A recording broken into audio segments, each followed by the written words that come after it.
Good morning, everyone.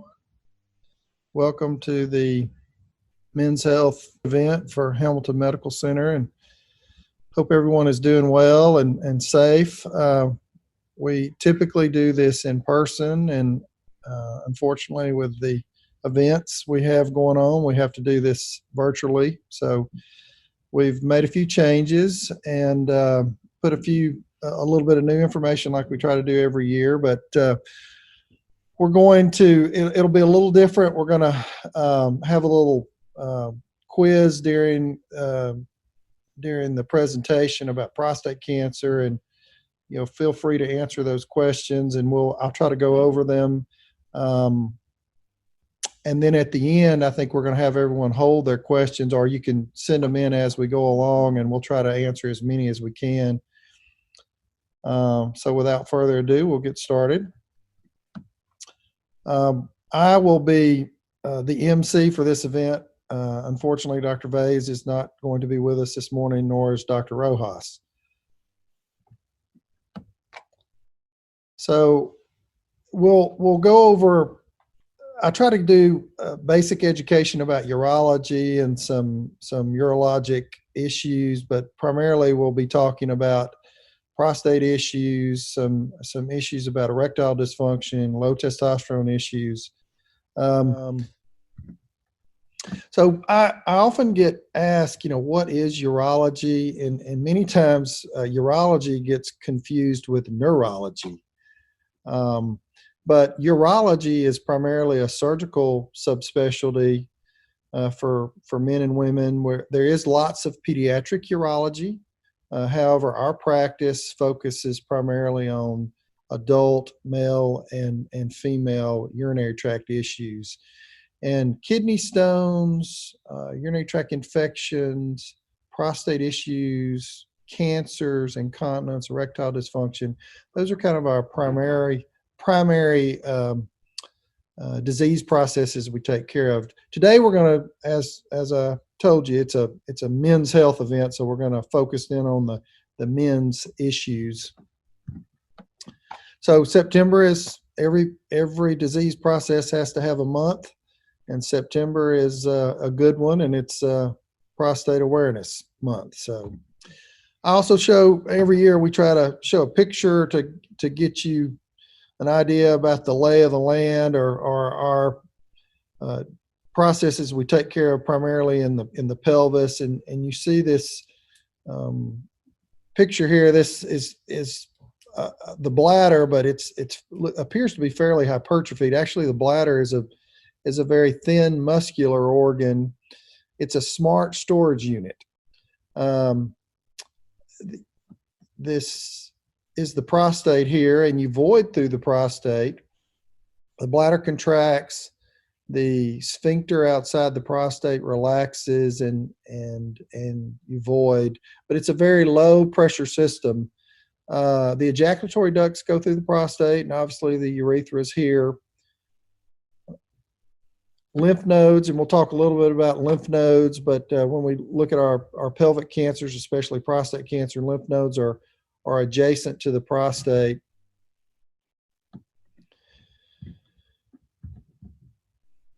Okay, so the prostate is primarily a reproductive organ. It surrounds the urethra. You void through the prostate.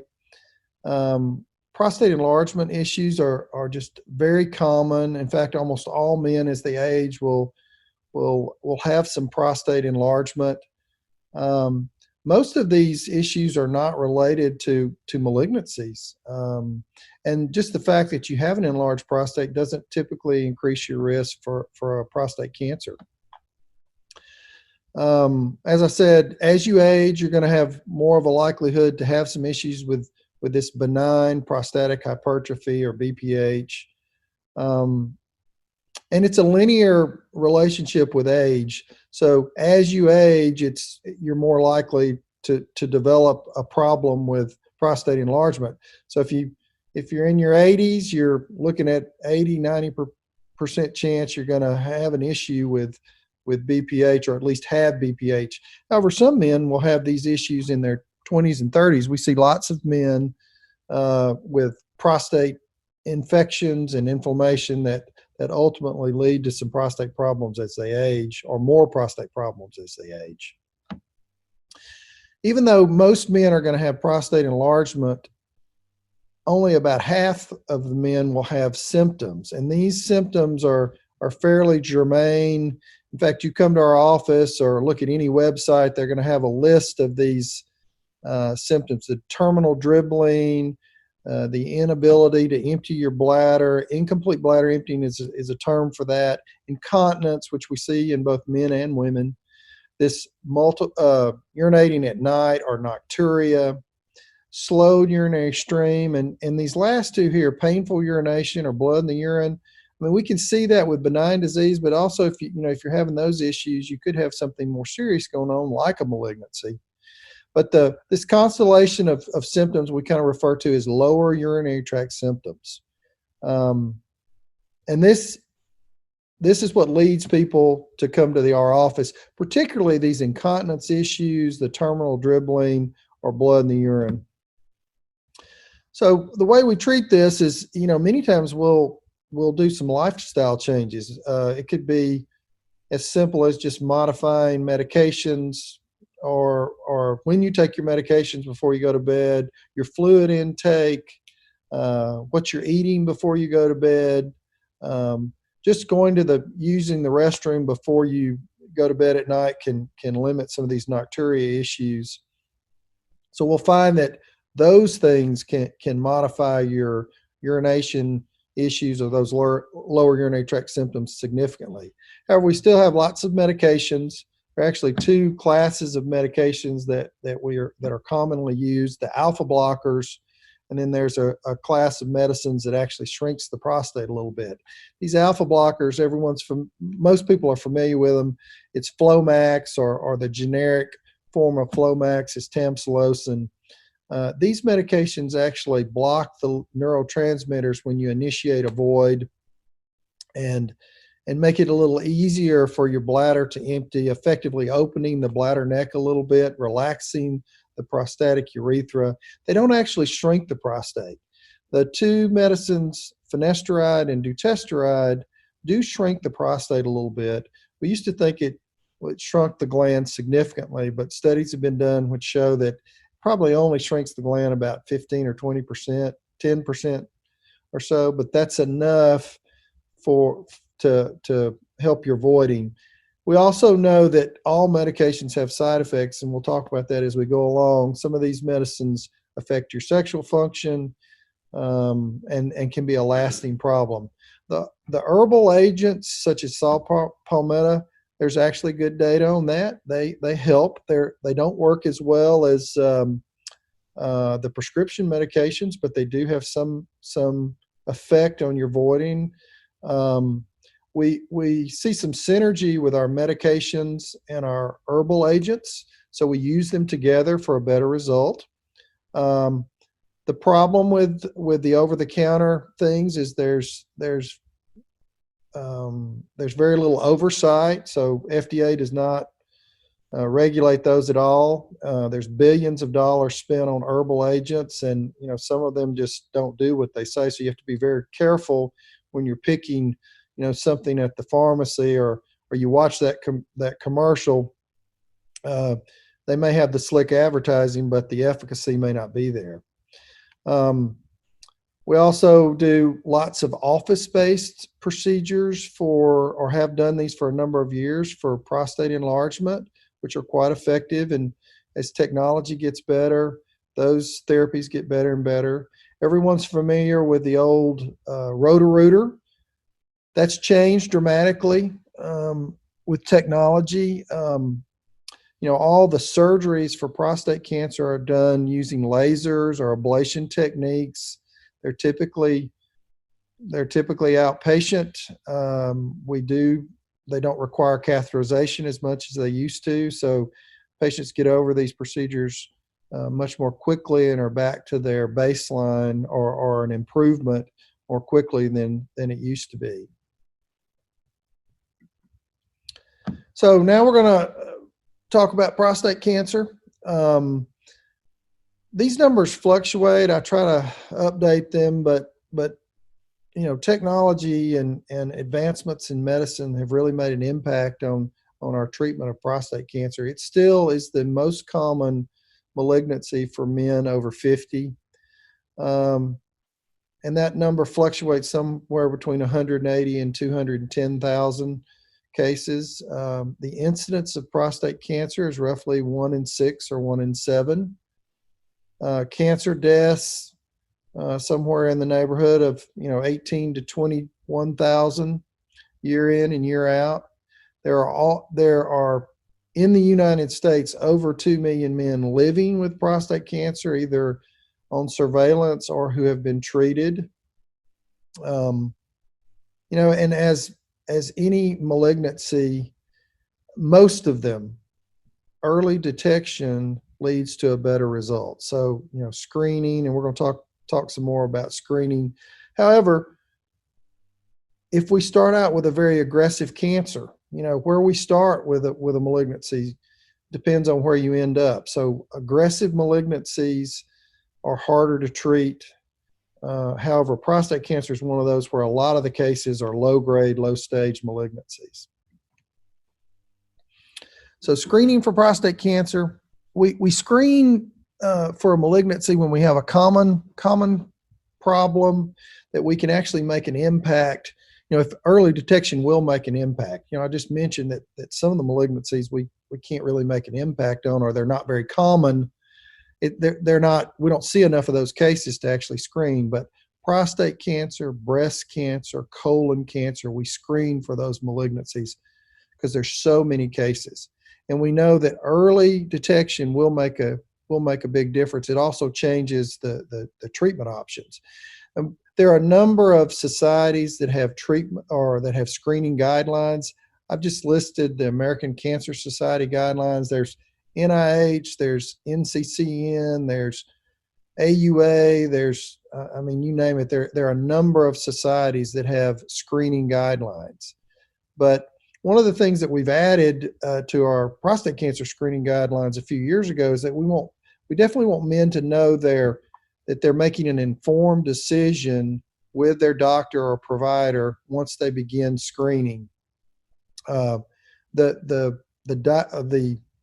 evaluation has some impact on people's lifestyles and actually carries a little bit of risk.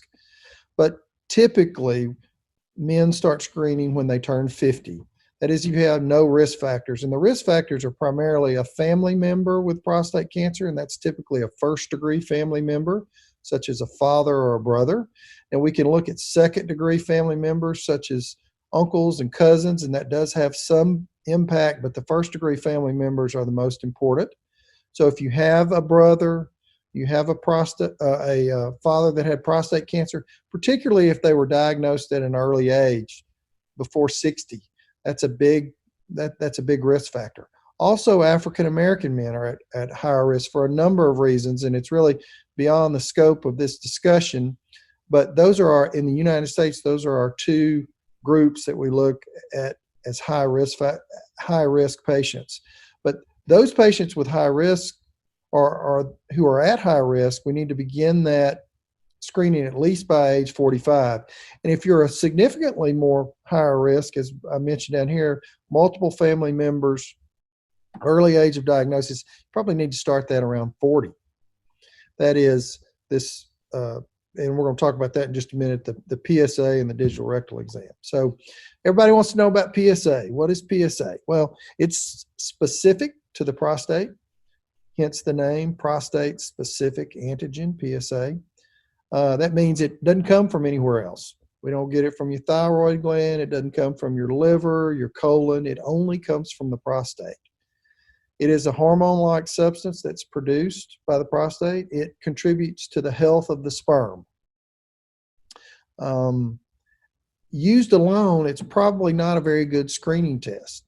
We used to, before the discovery of PSA, we used something called acid phosphatase to follow people or diagnose or help diagnose people with prostate cancer, and that was a terrible screening tool. It was actually good for following patients with advanced prostate cancer, but not good for screening. So the advent of PSA made a huge difference in the screening and the detection of prostate cancer. But it has to be coupled with a digital rectal exam, the finger check, and put in context with the patient's history. That's very important. So I always have a picture like this in so I don't forget to talk about digital rectal exam. Some of the societies and guidelines don't recommend digital rectal exam as much anymore, but we still recommend that urologists and people that take care of patients with prostate cancer, we recommend that you have a yearly digital rectal exam along with your yearly PSA. So people ask me, are there symptoms? What are the symptoms for prostate cancer? Well, it's fairly insidious. It's a silent process most of the time. You can have symptoms. I mean, there can be BPH-like symptoms, but typically patients do not have a lot of symptoms for prostate cancer. In fact, we want the patients we're diagnosing, it's much better for you if you have very few symptoms. Patients that are symptomatic, more times than not, are symptomatic from prostate cancer tend to have more aggressive disease. But again, the detection is that PSA blood test starting out with the digital rectal exam. Now, technology has been great for our screening for prostate cancer treatments for prostate cancer. So genomic testing or genetic tests are very important. In fact, it's within all our guidelines for at some point for patients to look at some genomic testing or at least consider it. But there's a number of them that I list here. Some of them are urine tests, some of them are blood tests. But basically what they're doing is we want to try to risk stratify our patients. So we want to put people in categories so we can treat them better. We want to identify those low-risk people. Well, if you're a low-risk person for prostate cancer, we probably are not going to follow you as closely. But if you're higher risk, we want to follow you very, very closely or evaluate you further to try to diagnose the disease. So you'll see a lot of this. There are a lot of these tests out there. These are just some of the ones we use. And like I said, there's some of our colleagues still don't believe that there's enough literature on this, but we've been using these tests for a number of years, and we find it very effective for helping treat our patients. So the treatments for prostate cancer. The first one we always talk about, and we've been doing observation for prostate cancer for years. We were even doing it before we had good literature to support it, but we have overwhelming literature that shows that for a majority of patients with low-grade, low-stage prostate cancer, that you can do surveillance, at least for a period of time. And, this surveillance, we've now changed it to be called active surveillance. But it's basically observation. And what you're doing is we're checking blood tests, doing the digital rectal exam, taking a good history. And we also implement repeat prostate biopsy and MRI. And MRI has become more and more important for patients in the diagnosis of patients and also the treatment or how we follow patients on surveillance.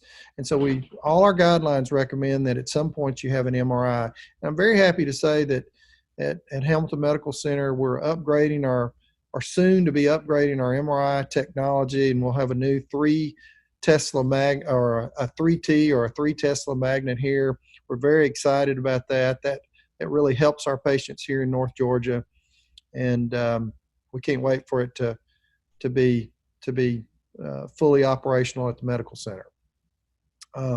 So surveillance, observation, typically for patients with low-grade, low-stage disease, we know that studies show that even if you're on surveillance and you progress, those patients do just as well as if we'd have treated you initially. So let me try to make that clear. So if you had intermediate or low-grade disease and we put you on active surveillance and you progress, treating you at that point, your outcome is the same as that if you did it initially. Okay, and you have to think about that for a minute, but that validates surveillance, especially for patients with advanced age, multiple comorbidities or medical problems, and low-stage, low-grade disease.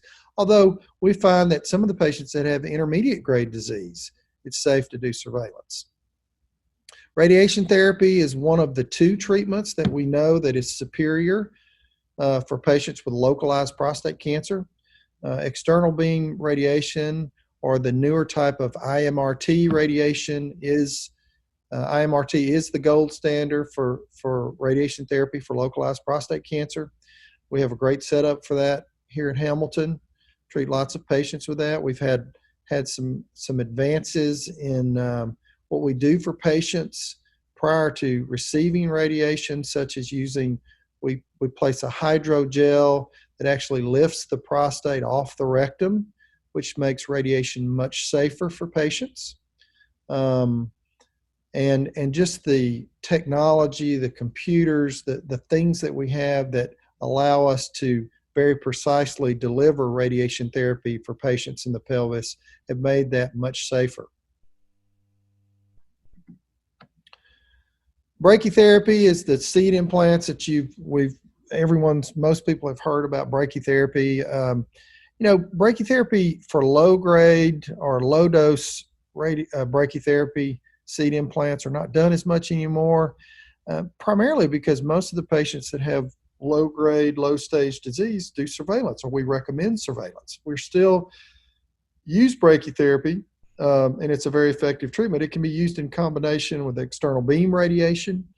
We also, for more advanced patients with more advanced prostate cancer, we can do this technique called a HDR technique, or a high dose radiotherapy technique, which we're doing here at Hamilton Medical Center with our radiation oncology colleagues, and it's very effective.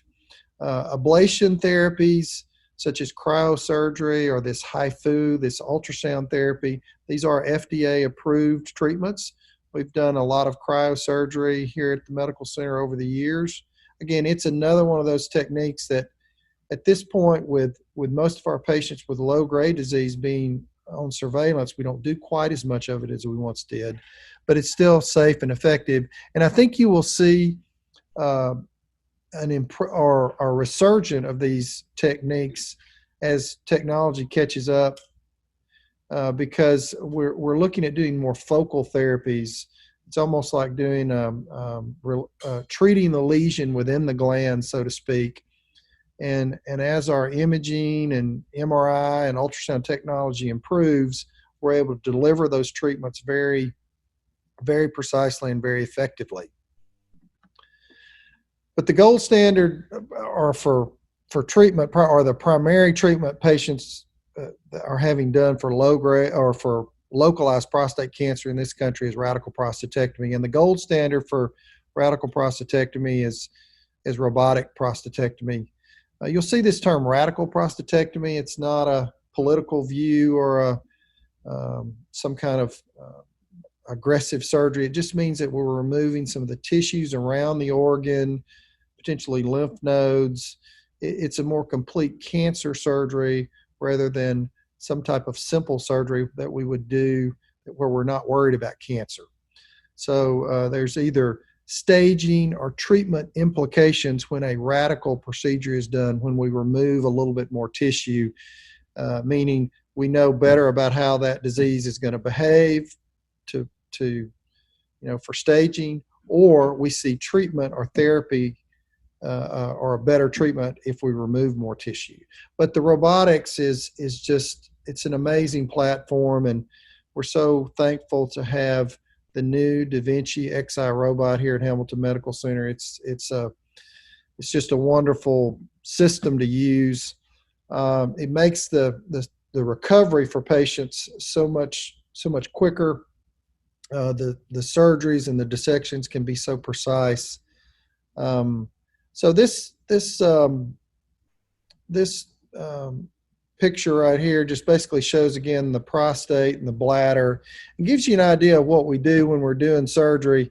We're actually disconnecting the prostate from the bladder and disconnecting it from the urethra, and we disconnect these blood vessels, these things that kind of look like blue train tracks underneath the structures here are the neurovascular bundles, and those are the structures we try to save that help with your continence some and your erections after a prostatectomy. So we can do these very precise dissections with robotics now that we couldn't do before. Then we're able to use the robotic arms to do a very intricate anastomosis where we sew these two structures together, the urethra, which is a tube, and we connect it to the bladder. This is just a picture from one of our cases. I think I've had it in here for a couple of years, but it gives you an idea of kind of looking down into the pelvis. To orient you, this is the colon, the bladder's here. I haven't taken all this down. The prostate is deeper and beyond this. So if you think about these prostatectomies, it's kind of like take a small trash can or a small tube and then try to get your hands down in there to work. So it's very difficult. The robotic arms make pelvic surgery so much easier. We can, like I said, you see these instruments. I have a number of different instruments that I can use, scissors and graspers and staplers and things to take vessels. And I mean, it's just an amazing platform, and it's one of the greatest advancements it's the greatest advancement that I've seen in my career for surgery. So patients have localized cancer and are treated, but then they recur and have advanced cancer. And it's a very sad thing, but that's something that happens. We've had an advanced prostate cancer treatment clinic at our practice for over a decade now. And we give patients hormone blockades for advanced prostate cancer and other malignancies. One of the exciting things we've been doing for about 8 years is we do some immunotherapy that we can deliver. It's a T-cell therapy. Some of you may have heard of it. It's called Provenge. It's a targeted T-cell therapy that we can do, and it's very safe for patients with advanced prostate cancer. There are bone-targeted or bone-directed therapies that we can do, radiopharmaceuticals, clinical trials that we're able to put patients in. And with the People's Cancer Center, we're able to do that so much more effectively now. Our medical oncology and radiation oncologies that work here at Hamilton we're able to deliver a team approach and take care of not only our patients with localized malignancies, but these advanced malignancies such as prostate cancer. And every year we have dozens and dozens and dozens of patients that progress with prostate cancer. It's very unfortunate. I get asked, Doc, I've been diagnosed with prostate cancer. What's my risk? What you do these treatments, what's my risk of it coming back? Well, the truth is it comes back to what I initially said about, if you have low-grade, low-stage disease, you're going to do much better. If you have aggressive or advanced disease, guess what? You don't do as well. However, these treatments, and they're changing all the time. We have these wonderful anti-androgens. You'll see these commercials about lung cancer for immunotherapy. There are a number of different treatments that allow us to treat very advanced cancers, and prostate cancer is one of those, very effectively and lead to months and years of productive life for patients with these advanced problems. A little bit about prostate cancer prevention. Healthier patients get fewer cancers. They do better with treatment. Their outcomes are better typically. And that always starts with exercise, a healthy diet, and a healthy weight. Okay, and prostate cancer is one of those. You can look at colon cancer, but the data is fairly robust with this, and we encourage our patients to clean up their lifestyles, when they're diagnosed with any malignancy, especially prostate cancer. All right, so let's talk about, we're going to change gears, erectile dysfunction. This is our most difficult discussion we have with men. This is always we've talked about some other issues, and I'm about to walk out the door, and they're like, oh, by the way, I'm having some problems with my erections. When literally it was the reason you were there to begin with. It's not necessarily a normal process of aging, but it can affect men in any age. We see quite a few men in their 20s and 30s with these issues. And it's the reasons are multifactorial.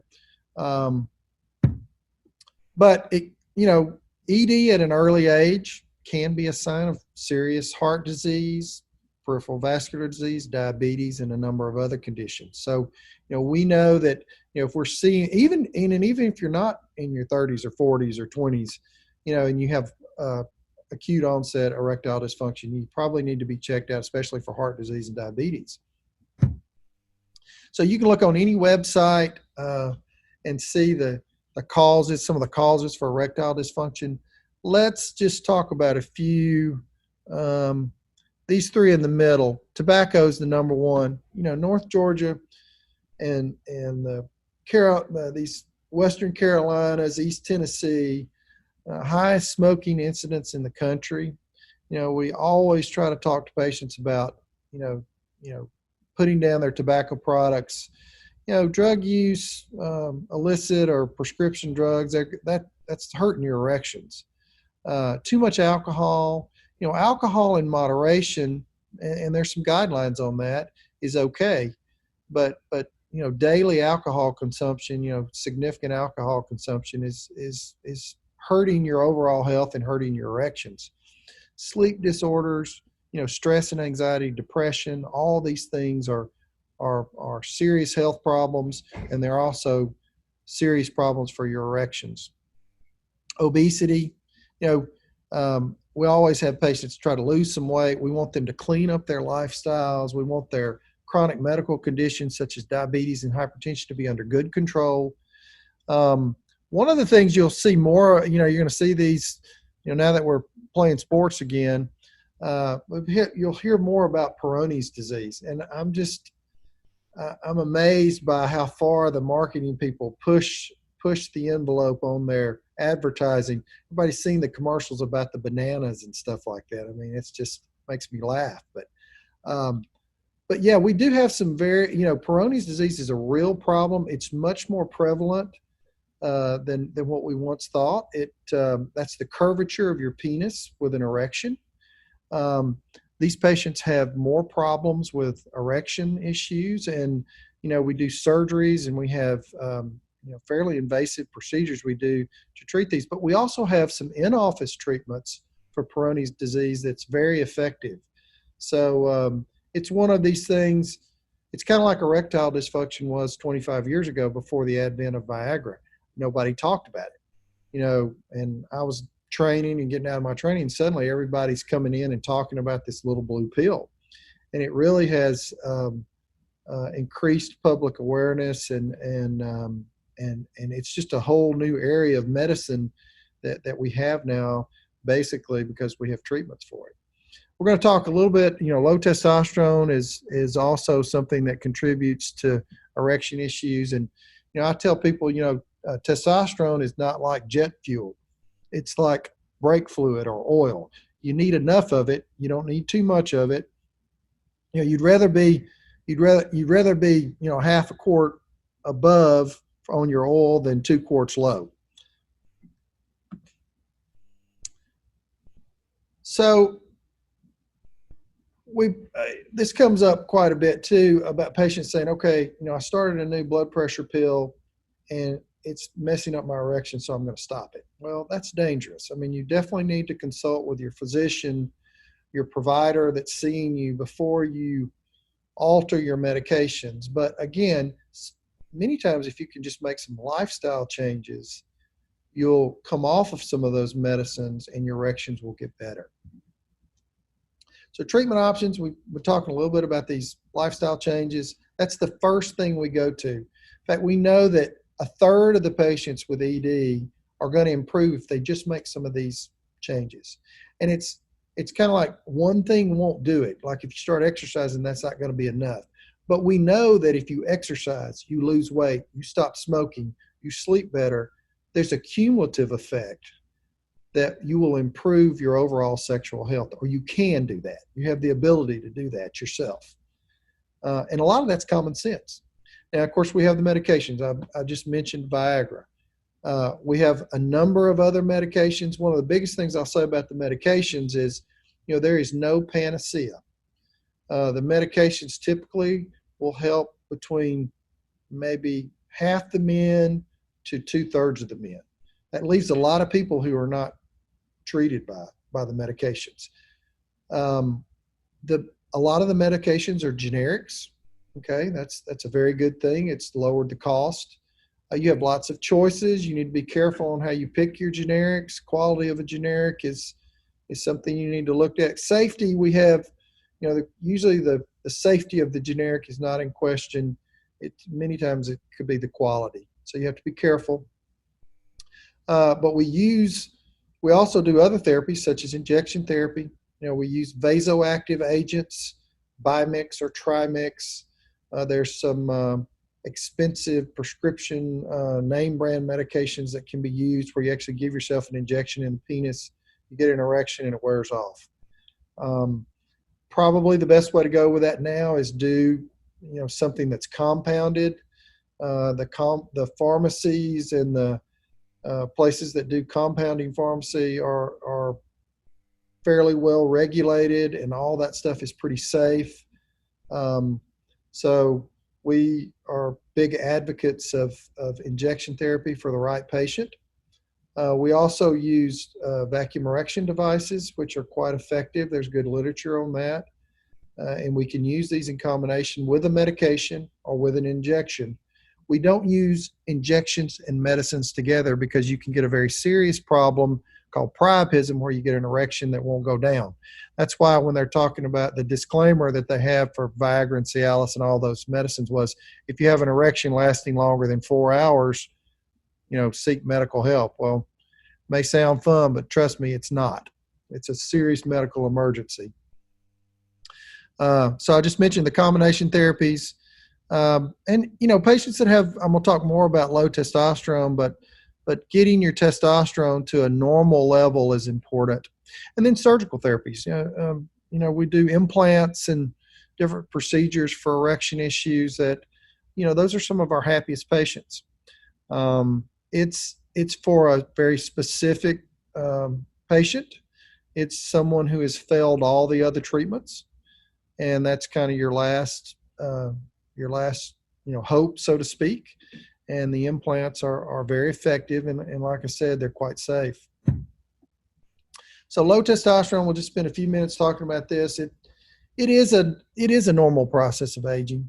We know that testosterone is dropping in most men somewhere between some 0.1% to 1% a year, and it could start very early in your life. Most of the time, men with low testosterone are going to seek treatment if they have symptoms such as fatigue or erection issues. But there's always a lot going on with these patients. Many times it's never more than just, okay, we're just going to give you a little testosterone and you get better. It requires more than that. And that's why we've talked about lifestyle, getting your medications, delivered appropriately or taking them appropriately. So there are many things that go into these treatments. And like I said, these things, sexual function issues, sleep disorders, people being kind of on an emotional roller coaster.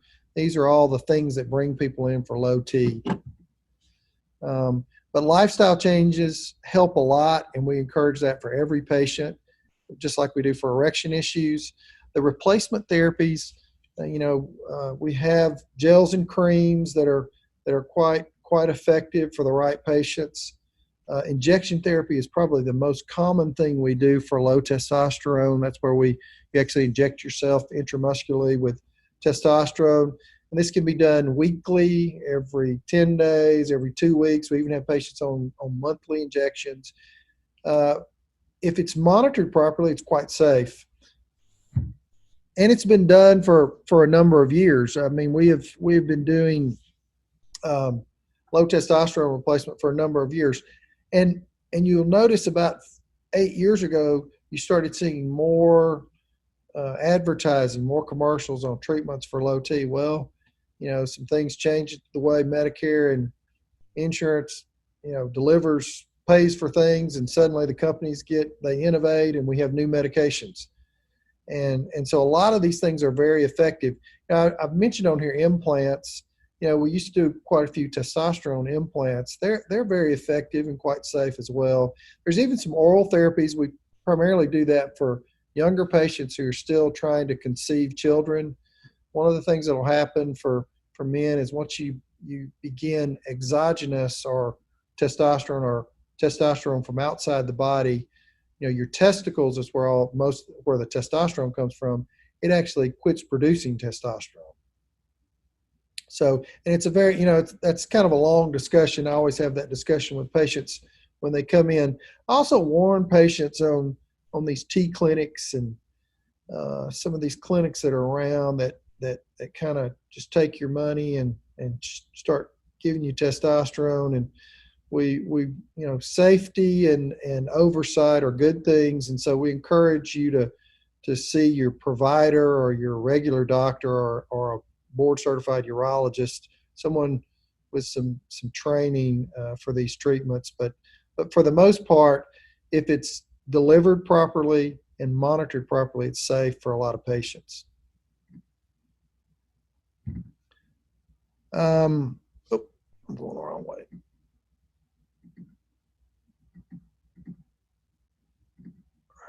So, I have a question if you want to answer a question about that.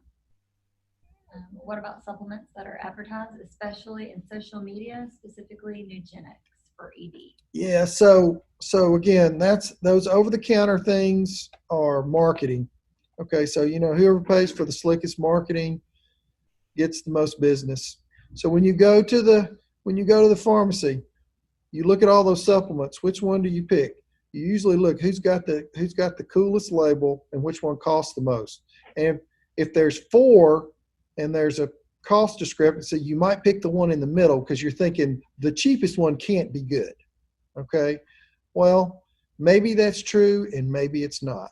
I know very little about Nugenics, but I will tell you that there are innumerable supplements like that. There is no FDA regulation of any of those supplements, and there is precious little oversight. So you have to be careful. I don't want to get too fancy, but everybody's heard the term caveat emptor. Okay, let the buyer beware. So you have to be very careful. There are some that are good, and there is some literature out there that supports, improved sexual function with some of these things, but they're expensive. I mean, when I'm counseling patients, I tell them to look at the cost and look what it's doing for you. And I see patients that are taking dozens of supplements. Why take so many supplements? I mean, they're probably not helping you that much, but there is a little bit of data to your question, and I'll get off my soapbox here. To your point and to your question, these things do have a little bit of efficacy. They are fairly costly, and you have to do your homework, so to speak. You usually, within a urologist office, you will almost never see a sexual health supplement. Why is that? Because there's just not enough data to really support it. You're going to see stuff about, urinary health. You're going to see stuff about prostate health. You're going to see stuff about healthy life. You're going to see a lot of things, but you typically will not see that. So I'll stop there, and I hope that answered your question. So one of the big things, I just want to end up with this. I'm almost done. I meant to tell you guys I had about 120 slides, and we were going to go through them. So we're going to be here 2 or 3 hours. Just kidding. But these are some take-home points. It's recommended that 30 minutes of moderate physical activity for men. That is so important. 3 hours per week, and it doesn't have to be like you're out, lifting weights and doing crunches. I mean, you can walk briskly, you can do yard work, swim, anything you can think of. I've listed a few things here, but that's so important for your overall health. I think we've driven this home a lot eat healthy, healthy weight, exercise, a good night's sleep. 7 hours of sleep is what's recommended. And I try to do that myself. I mean, it's so important for young people, but it's also important for men as they age. Alcohol in moderation, and there are just no redeeming benefits to tobacco. Okay. So thank you very much. We're going to take some questions. I want to tell Rachel and Jake, thank you so much. And Hamilton Medical Center, we try to do this every year, and hopefully we're getting a little better, and we can add some things to this. We can do it more than once a year, but there's some good things about being virtual here. We're going to go back to the way we did it before at some point, but I like doing it virtual as well, because I think we can reach more people. So thank you very much, and we'll try to answer a few questions if we can.